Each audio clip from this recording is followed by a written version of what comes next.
Okay, good day everyone. Dito naman yung lingkod si Pastor Armando Montero ay nagbabalik. This is me. Shout out sa tanan na mga kaigsunan na Luzon, Visayas and Mindanao, sa tanan nga mga connect sa mga programa na to nga The Gospel of the Kingdom part 2 na ta mga kaigsunan sa ato ang subject dili magpasan ang anak sa sala sa amahan, vice versa, no? Ni dili magpasan ang amahan sa sala sa anak. So mo na ang gitawag vice versa.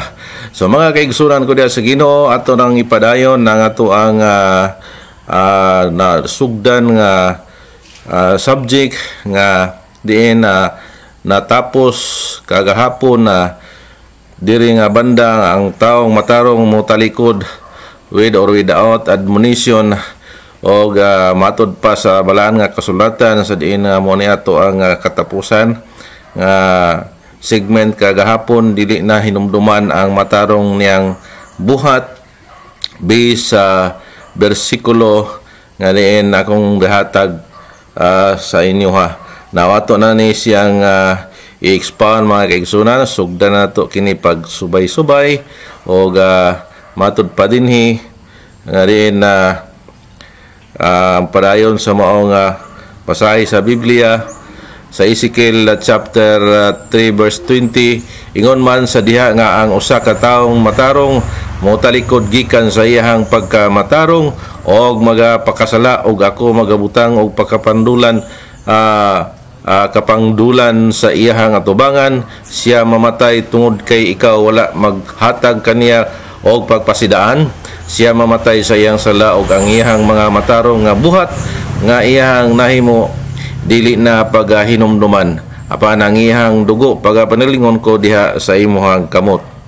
Verse 24 sa Ezekiel 18. Apan kung naa nga matarong motalikod gikan sa iyang pagkamatarong o magapakasala o magabuhat sumala sa tanan nga mga dulumtanan nga gibuhat sa tao nga daotan, mabuhi ba siya, mabuhi diay siya, walay mausa sa iyang mga matarong buhat nga iyang nahimo nga handumon sa iyang paglapas nga iyang nalapas o sa iyang sala nga iyang nahimo diha niana siya mamatay.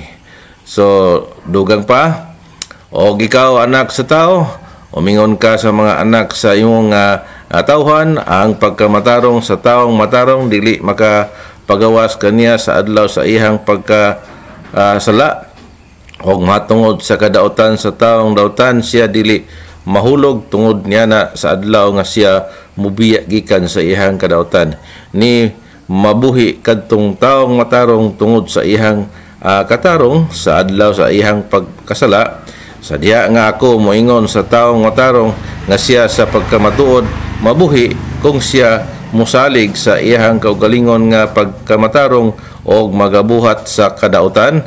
Walay usa sa iyang matarong nga mga buhat nga pagahinumduman hinunua diha sa iyang kasalanan nga iyang nahimo siya mamatay tungod niini. Sumo kini mga bersikulo mga kaigsunan nga atong napamalandungan nga diri lang ta mag-focus sa katawhan sa Ginoo, sakop sa tinuod nga iglesia sa tuang Ginoo o atong nakita mga kaigsunan nga purpited ang iyahang mga matarong nga mga nahimo sa tubangan sa Dios tungod kay na ang punto dinhi nibulag siya, no? Nibulag siya sa pagpangalagad, niundang siya sa pagpangalagad o either wala na siya nagpadayon, murabag ka ng parehas sa kining basketball kay basketballista ko kaniadto muna nga atong makita dinhi mga kaigsunan nga mapurpit, no? Mapurpit gyud ang iyahang mga gipanghimo tungod kay mibulag siya murag niundang, no? So imbis kay fighting for champion na unta, no? Kay kaning fighting for base 4 sa basketball pa, so naa diha ang first, second, third o wala siya nakasali sa Bispor kay ni-quit kanang nibulag niundang wa na magpatimaw, wala na siya nag-update mo na nga ang tanan nga daog, no? Kung naidaog, kung sa basketball pa nga example, nakadaog na pulo ka buok o 11 ka buok nga nadaogan, kanang tanan ma-forfeited na siya tungod kay wala ka ni presentar sa Fighting for Bispor. O mo na mga kaigsunan sa ato ang pagpangalaga usab, adunay kondisyon, dakong kondisyon ng atong Ginoo nga dapat magpabilin gyud. Natay kanta nga abiding, no? Yan ang gitawag nga pabilin kanunay, constantly abiding. Kay naay panultihon nga matud pa a quitter never wins. A winner never quit.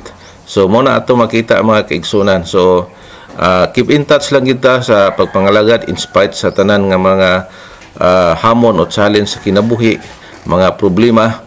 Apan ang atong inspiration mao ang mga saad sa atong Ginoo nga daghan kaayo nga diin himuon tang sama niya, pasudlon ta sa Divine Kingdom, o diin makig-uban ang Dios kauban sa ihang mga niluwas nga katawhan nga espesyal. Gawas lang ni adtong niundang nahimo na siya nga nasa gawas sa gingharian. Og ang taong nagapabilin nga diin wala mo undang, no? Ga-update na siyang status bilang magdulula sa Christian race higala igsoon.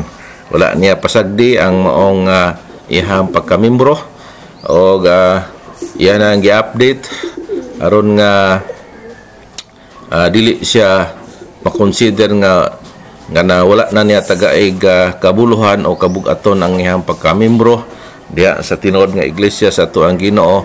So kana nga tao napay pag-asa na, no, sa kining pagpangatubang unya sa judgment seat of Christ. Apan kadtong mga tao nga wala na nila tagay nag kabugaton ng ilahang pagkamimbro o daghang mga panahon nga nakalagad sila o gi-consider sa Ginoo ang ilang mga binuhatan gilista sa Ginoo, apan sa isa lang ka pamilok nausab o wala na, nibulag na o niundang na sa pagpangalagad.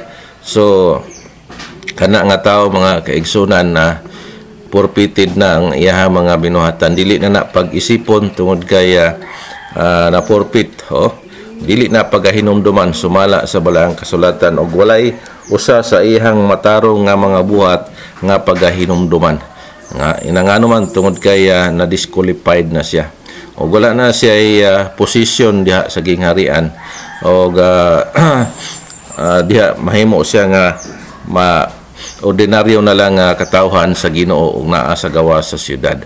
Muna atong makita diri sa balaang kasulatan na ay senaryo ang Dios, na ay rules ang Dios. We must abide the regulation. Tao daw makadaog strive lawfully, no? Nisubay gyud sa reglamento o senaryo sa ato ang Ginoo. Musa kadtong tao nga nagpabilin although nga wala nagsimba, no, tungod sa maong distansya o whatever nga rason, pan wala siya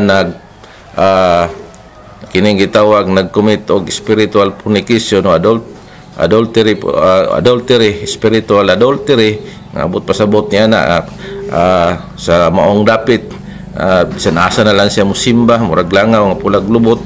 So mao na gitawag nga spiritual adultery o fornication.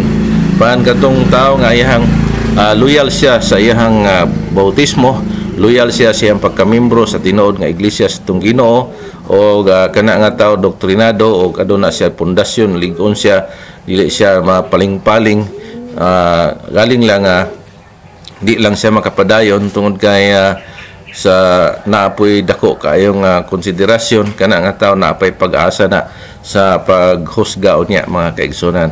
Apan sa tao nga bisan asa lang nga musimba o wala niya tagaig bili ang iyang gipasakupan nga grupo, o wala siya kasabot og unsay grupo nga diin positional ka nga mga lagad o wala niya ni tagaay og kabugaton o atong makita nga nabutang siya sa punto nga wala na siya ganahi, so kana nga tao peligro na sa pag-abot o pagbalik sa ato ang Ginoo. Ug naapoy tao nga nagpasaway, i-consider na nga katawhan sa Dios o gilista na ang mga matarong binuhatan niya, unya nagpasaway siya, unya gi-cut off siya, gidispilo siya sa simbahan. So bintaha tungod kay kung makarealize siya nga mubalik siya, tungod kay nasayangan siya sa maong mga bililhon nga mga butang nga iyang na-accomplish, so dawaton man na sa iglesia. Pero kung dili na matagad sa iglesia, ug dili siya mapahimangnuan, niya nagapadayon siya, ug ang Dios Amahan mo imo-cut off niya, so dili na gid siya mabalik. So kadtong mga binuhatan niya nga din nangalagad siya sa Ginoo, aduna say ubay-ubay nga mga accomplishment, dili na daw na paghinumduman. So ingon ana ka stricto ang ato ang Ginoo igala igsoon, no? So dati man kog basketballista, murag ingon niya na ang patakaran ko maapil ka sa best four na ana diha ang first, second, third. Sa ato ang Ginoo first, second, third raman gyapon ang iyang rating gikan sa 160 and 30. Kung maghisgot kita og kining mga precious things diri sa kalibutan, gikan sa gold, silver and precious stones. So diha gyapon gibase first, second, third gyapon ang pagbahig o paghusga sa ato ang Ginoo. So at least kung ma-third manggaling ka, at least kasali ka, qualified ka sa gingharian nga maging special people, adunay katungdanan diya sa gingharian, o na angkon nimo ang Amahan, Anak ug ang Balahang Espiritu. Pan adtong napildi, so wala sila'y amahan, wala sila'y anak, ug naa sa gawas sa syudad. Musa mga kaigsunan, daghang salamat sa inyong pagsubaybay kini napanisumpay mga kaigsunan, mahitungod sa sala sa Amahan nga dili pasanon sa anak, o kadtong mga magpokus ta karon sa mga katawhan sa Ginoo nga consider nga matarong sa tubangan sa Dios, tungod kay nanombalik siya, unya nangalagad siya, doon na siya yung mga accomplishment diha sa buluhaton sa Ginoo, unya sa takulahaw mubulag siya o voluntary siya nga surrender o either whatever, asa na siya padulong. So kanang tanan ang naihusga ang Ginoo nga dili na paghinumduman, no? Wala na paghinumdom sumala sa Biblia, wala na paghinumdom ang matarong nga mga buhat nga o either paghinumduman pa, no? So dili paghinumduman, no? Ezekiel 3:20, Ezekiel 18:24, walay mausa sa iyang mga matarong buhat nga ihang nahimo nga pagahandumon. So muna ang labing klaro mga kaigsunan. So salamat o dinhila ko kutob, hanggang sa muli magkita-kits tayo mga kaigsunan. Aduna pa ni siya part 3 o ginaot nga inyohaning subaybayan, o dili niyo kalimtan sa pag subscribe sa ako ang YouTube channel, o pag-like po sa akong FB page Armando Montero, one word na siya, o sunod higayon atong ipadayon ang part 3 sa maong subject, o hanggang sa muli, daghang salamat. Bye bye for now mga kaigsunan. God bless.